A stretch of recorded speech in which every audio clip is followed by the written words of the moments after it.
Shalom, terpujilah nama Tuhan. Shalom kerinduanku Church. Senang jumpa kembali dengan Bapak Ibu Saudara pada pagi, siang, sore, malam hari ini bersama dengan saya, Pastor Binsar Nikodemus. Tahukah saudara bahwa kita sebagai orang percaya, kita harus mengerti tentang tanda-tanda zaman. Bagaimana atau pada zaman apa kita hidup hari-hari ini. So, judul renungan saya hari ini adalah Post-Truth Era. Era pasca kebenaran. Sama-sama sebelum kita membahas lebih lanjut, kita bersatu di dalam doa. Bapa kami yang baik, kami mengucap syukur, kami berterima kasih Tuhan. Kami ada hari ini semua hanya karena kebaikan-Mu, kami ada semua hanya karena anugerah-Mu. Maka kami datang mengucap syukur untuk hari baru yang Tuhan beri dalam hidup kami. Sebelum kami memulai segala sesuatunya, kami mau dengar kebenaran firman Tuhan. Kami percaya firman-Mu tidak akan kembali dengan sia-sia, tapi akan bakal bertumbuh, berbuah dalam hidup kami. Bahkan mengubahkan setiap kami dalam nama Tuhan Yesus. Sama-sama yang percaya katakan, amin. Haleluya. Hari ini judul renungan kita adalah Post-Truth Era. Kita hidup di zaman pasca kebenaran. Saya akan buka dengan ayat firman Tuhan yang diambil dari Matius 16. Ayat yang kedua sampai ayat yang ketiga. Firman Tuhan katakan gini. Tetapi jawab Yesus, pada petang hari karena langit merah kamu berkata hari akan cerah. Dan pada pagi hari karena langit merah dan redup kamu berkata hari buruk. Rupa langit kamu tahu membedakannya, tetapi tanda-tanda zaman tidak. Sebagai orang percaya kita dipanggil untuk mencermati, untuk kita memahami, untuk kita bisa mengkritisi, menempatkan diri kita sebagai orang percaya pada situasi ini. Tahukah saudara bahwa masa yang kita hidupi sekarang adalah masa post-truth.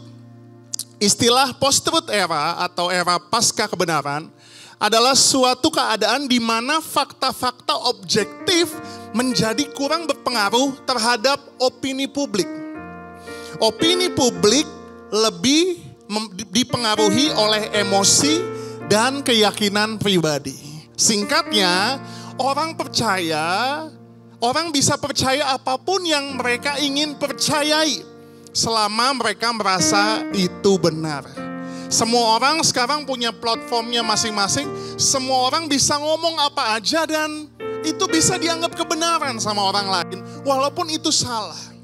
Masa kebenaran adalah ketika kebenaran diukur berdasarkan data dan fakta. Tapi masa pasca kebenaran atau post-truth era adalah bukan data atau fakta, tetapi pendapat atau opini yang di-framing, yang dibuat seakan-akan itu benar, seakan-akan itu data dan fakta. Semua orang lagi bangun kebenaran versi mereka sendiri. Semua orang lagi mencari pembenaran mereka atas apa yang mereka anggap benar. Kebohongan yang diulang-ulang bisa juga dianggap orang menjadi kebenaran. Namanya propaganda. Ini yang iblis lagi bikin di mana-mana. Ini yang iblis lagi sebarkan di mana-mana, bahkan di sosial mediamu. Iblis lagi membangun kebenaran versi dia sendiri. Kita sedang hidup di zaman di mana semua orang boleh beropini. This is me, ini aku, yang lain terserah. Yang penting aku begini, aku menganggap ini benar. Hanya karena semua orang melakukannya, mulai dianggap sebagai sebuah kewajaran. Lama-lama apa yang wajar dianggap sebagai kebenaran. Dan ini paling banyak beredar di media sosial yang setiap hari menerpa pikiran kita. Kacaunya generasi yang paling berdampak pada post-truth biasanya nggak hanya generasi muda, tapi juga generasi orang tua, di mana mereka mulai kenal Facebook, mulai kenal Instagram, TikTok. Mereka ngelihat suatu teori atau berita di TikTok, mereka akan mikir itu benar. Share di grup WhatsApp, mulai ngerasa itu benar. Ini yang berbahaya bahwa apa yang diulang-ulang dianggap sebuah kewajaran. Apa yang dianggap wajar dianggap sebagai kebenaran. Postmodern atau post-truth secara sengaja menyatakan bahwa ide tentang kebenaran objektif harus ditinggalkan. Orang-orang mulai meninggalkan kebenaran-kebenaran objektif dan mereka mulai membentuk kebenaran mereka sendiri. Dan era post-truth menyangkal bahwa adanya kebenaran yang objektif, absolut dan universal. Menurut mereka kebenaran itu bersifat relatif dan subjektif. Kebenaran dalam pandangan mereka adalah apa yang baik menurut individu, kelompok atau budaya. Kebenaran tergantung pada siapa yang mengatakannya. Artinya kebenaran ada pada setiap orang, semua kelompok dan ada di mana-mana. Biasanya di era post-truth ini mereka akan membentuk suatu teori, biasanya main di area emosi. Dan manusia berdasarkan research 85% menggunakan emosionalnya dan 15%-nya adalah menggunakan rasionalnya. Di era post-truth ini apa yang harus kita lakukan sebagai orang percaya? Harus kita lakukan adalah kita harus memegang kebenaran yang sejati. Kebenaran yang dari Tuhan bukan berdasarkan perkataan orang, tapi apa yang firman Tuhan katakan. Kita harus berpegang pada kebenaran yang mutlak, yang adalah firman Tuhan yang membawa kita pada pengenalan akan Tuhan. Firman Tuhan katakan di 2 Timotius 3 ayat 12 sampai 17. Memang setiap orang yang mau hidup beribadah di dalam Kristus akan menderita aniaya. Sedangkan orang jahat dan penipu akan bertambah jahat. Mereka menyesatkan dan disesatkan. Tetapi hendaklah engkau tetap berpegang pada kebenaran yang telah engkau terima dan engkau yakini dengan selalu mengingat orang yang telah mengajarkannya kepadamu. Ingatlah juga bahwa dari kecil engkau sudah mengenal kitab suci yang dapat memberi hikmat kepadamu dan menuntun engkau kepada keselamatan oleh iman kepada Kristus Yesus. Segala tulisan yang diilhamkan Allah memang bermanfaat untuk mengajar, untuk menyatakan kesalahan, untuk memperbaiki kelakuan dan untuk mendidik orang dalam kebenaran. Dengan demikian, tiap-tiap manusia kepunyaan Allah diperlengkapi untuk setiap perbuatan baik. Di saat manusia membangun kebenaran versi mereka sendiri, tapi beda dengan kita. Kalau iman kita, mindset kita tidak diisi oleh kebenaran firman Tuhan, Yesus tidak jadi nomor satu dalam hidup kita.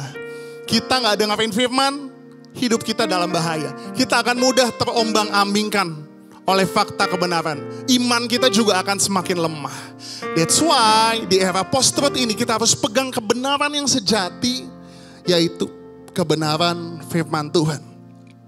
Kita harus sepakat, Bapak, Ibu, anak-anak muda, kita semua harus sepakat dan setuju bahwa satu-satunya kebenaran yang harus kita pegang adalah kebenaran firman Tuhan. Apa sih yang jadi pedoman hidup saudara? Apa yang menjadi dasar pengambilan keputusan?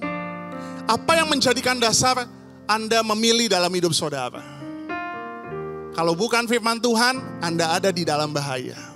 Maka sebagai orang percaya, kita harus menjadikan firman Tuhan sebagai dasar kebenaran, sebagai dasar untuk kita melangkah, mengambil keputusan dalam kehidupan kita.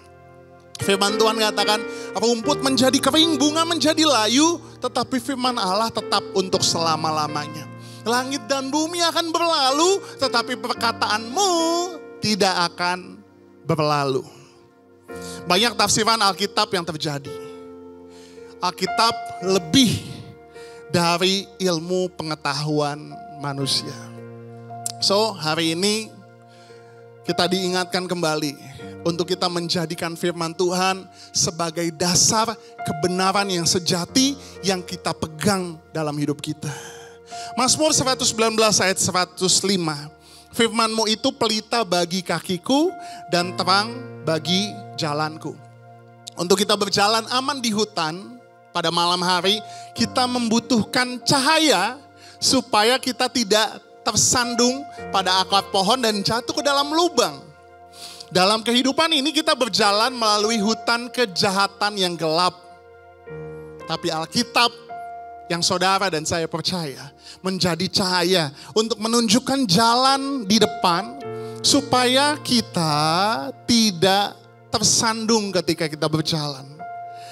Kebenaran firman Tuhan menunjukkan akar-akar berupa nilai-nilai atau filosofi palsu yang menjerat kita. Pelajari Alkitab supaya kita bisa melihat dan mampu berjalan dengan cukup jelas dan berada di jalur yang benar. Salah satu karakteristik Tuhan kita adalah kebenaran. Dia menunjukkan kebenaran yang sempurna. Karena itu firman-Nya tidak mungkin berdusta. Firman Tuhan adalah benar dan bisa diandalkan untuk membimbing dan menolong kita. Alkitab yang kita pegang, kita baca, sepenuhnya benar dan patut untuk dipercaya. Hari ini Pak, Bu, anak-anak muda, pegang kebenaran firman Tuhan sebagai kebenaran yang sejati. Saya akan membahas setidaknya ada 4 sifat kebenaran. Yang pertama, kebenaran diwahyukan oleh Allah, oleh Tuhan sendiri. Kebenaran tidak ditemukan oleh individu atau komunitas. Berbagai kepercayaan mungkin merupakan hasil dari temuan manusia atau kelompok. Tapi kebenaran firman Tuhan berasal dari penyataan Allah yang berpribadi dan bermoral yang membuat dirinya diketahui. Saudara bisa baca di Roma 2 ayat 14-15. Yang kedua, kebenaran Allah adalah objektif, mutlak dan bisa diketahui. Kebenaran objektif dan mutlak merupakan kebenaran yang tidak bergantung pada perasaan, hasrat, atau kepercayaan subjektif suatu ciptaan manapun. Kebenaran Allah tidak tergantung pada pengalaman atau penafsiran individu atau kelompok manapun. Yang ketiga, kebenaran bersifat universal. Dimanapun kita berada, kita terus pegang kebenaran itu. Kalau hari ini saudara hidup di Indonesia, saudara harus pegang kebenaran firman Tuhan. Kalau hari ini saudara ada di luar negeri, di Jepang, di Amerika, dimanapun saudara harus tetap berpegang bahwa kebenaran Tuhan adalah suatu hal yang mutlak untuk saya ikuti. Bersifat universal berarti diterapkan di mana saja, meliputi apapun dan tidak meluputkan apapun. Yang keempat, yang terakhir, kebenaran Allah berlaku secara kekal. Tidak hanya sekadar tren. Gaya sesaat, baik di dalam iklan, politik atau olahraga, datang dan pergi dengan kecepatan yang semakin tinggi. Tapi firman Tuhan berlaku secara kekal sampai selama-lamanya. Rumput menjadi kering, bunga menjadi layu. Tetapi firman Tuhan tetap untuk selama-lamanya. Saya akan tutup dengan ini. Tahukah saudara, siapa orang yang paling mudah untuk dibohongi? Orang yang paling mudah untuk dibohongi adalah mereka yang tidak tahu kebenaran. Pesan hari ini simple. Pelajari kebenaran firman Tuhan supaya engkau tidak mudah diombang-ambingkan oleh kebenaran di era post-truth ini. Kalau engkau gak pegang kebenaran, kau gak tahu kebenaran firman Tuhan, kau akan mudah dibawa ke sana, dibawa ke sini. Orang akan menganggap dirinya benar. Tapi apakah itu sesuai firman Tuhan atau tidak? Kita harus mencoba. Kita harus menyelidikinya. Kita harus benar-benar memfilter segala sesuatunya hanya berdasarkan firman Tuhan. Sama-sama kita mau datang sama Tuhan. Terima kasih Tuhan Yesus. Hidupku menggenapi firman-Mu. Tanda mujizat sertai tiap langkahku.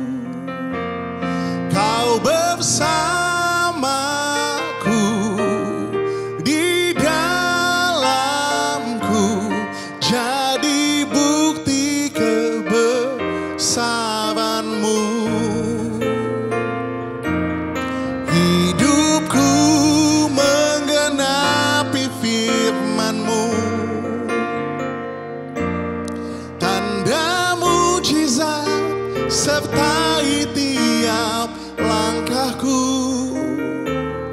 Kau bersamaku di dalamku, jadi bukti kebesaran-Mu. Tuhan Yesus yang baik, pimpin kami, bimbing kami Tuhan, agar kami tidak tersandung kepada kebenaran-kebenaran yang berasal dari dunia ini. Tapi kami mau berpegang hanya kepada kebenaran firman Tuhan. Firman-Mu, pelita bagi kakiku dan terang bagi jalan-jalanku. Kami doa dalam nama Yesus, kami boleh semakin mengenal Tuhan, mengalami Tuhan, melalui kebenaran firman Tuhan yang kami pelajari. Kami doa agar kami benar-benar menggunakan firman Tuhan sebagai landasan, sebagai dasar dalam kehidupan kami. Dan kami tidak diombang-ambingkan oleh pengajaran-pengajaran sesat yang ada di dunia ini, di era post-truth ini. Terima kasih Tuhan, dalam nama Tuhan Yesus. Sama-sama semua yang percaya katakan, amin. Haleluya, terpujilah nama Tuhan. Tuhan Yesus memberkati kita semua. Yang punya surga, crazy in love with you.